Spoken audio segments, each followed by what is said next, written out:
Europe.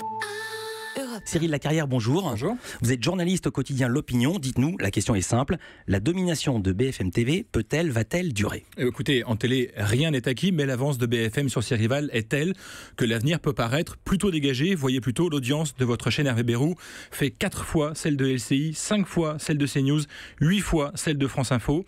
Alors qu'il y a 1 an et demi, vous ne faisiez que, si on peut dire que, 2 fois et demi plus que votre première concurrente qui était iTélé à l'époque, devenue depuis CNews. Une domination qu'on retrouve tout au long de la journée, mais qui prend une ampleur encore plus importante dès le matin.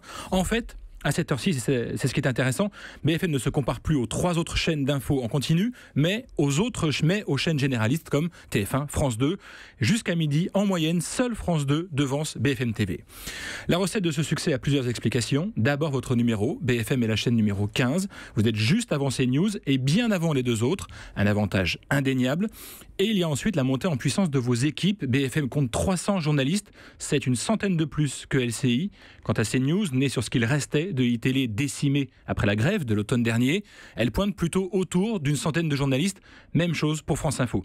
Un fossé qui sera difficile à combler, d'autant qu'à part BFM, toutes perdent de l'argent, vous l'avez dit, et doivent donc maîtriser leurs dépenses. Alors si le match est joué pour la première place, Cyril, comment ça se passe derrière ? Derrière, il y a 2 rivaux et un troisième plus en retrait. Les 2 rivaux, ce sont LCI et CNews.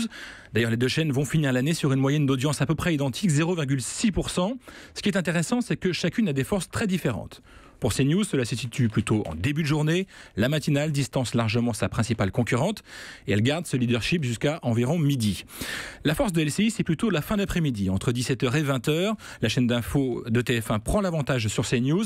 24 heures en question de David Pujadas est d'ailleurs la tranche la plus regardée de la journée sur LCI. Alors l'année qu'on vient de vivre était un petit peu particulière puisque c'était une année présidentielle, mais comment s'annonce 2018 ? Le problème, Philippe, sera avant tout économique. Mettons de côté BFM TV, la seule à gagner de l'argent, avec un niveau d'audience à 0,6, impossible d'imaginer être rentable. Les experts estiment qu'il faut 1,5% de part d'audience pour équilibrer les comptes d'une chaîne d'info. Quant à France Info, qui stagne à 0,3%, l'enjeu sera surtout d'exister dans un paysage télévisuel déjà bien occupé. Donc, pour BFM, 2018 devra surtout être l'année d'un changement majeur. Le CSA doit en effet donner sa réponse dans les prochaines semaines concernant votre rachat par le groupe Altice, propriété de Patrick Drahi. Il en possède aujourd'hui 49%. Si le CSA donne son feu vert, ça sera la fin d'une histoire pour la petite chaîne qui s'est construite contre les géants du secteur. Mais une question pour vous, Hervé Bérou, que se passerait-il si les membres du CSA disaient non à cette opération ? Écoutez, je n'imagine pas que les membres du CSA puissent dire non. Quelle pourrait en être la raison d'ailleurs ? Si vous regardez les choses telles qu'elles sont, depuis 2 ans et demi déjà, donc le groupe Altice possède 49% de BFM TV, ce qui n'a strictement rien changé à notre fonctionnement au quotidien. Et depuis quelques semaines, le patron de Next Radio TV, Alain Veil, est devenu le patron de SFR. Donc les choses existent déjà, en quelque sorte. Et vous n'avez pas de plan B ? Non, honnêtement, non. Et ils vont être contents d'entendre ça au CSA qui sont obligés de vous dire oui. On n'a pas de plan B. On a fait une demande. Évidemment, on ne se place pas dans la situation d'un refus. Europe.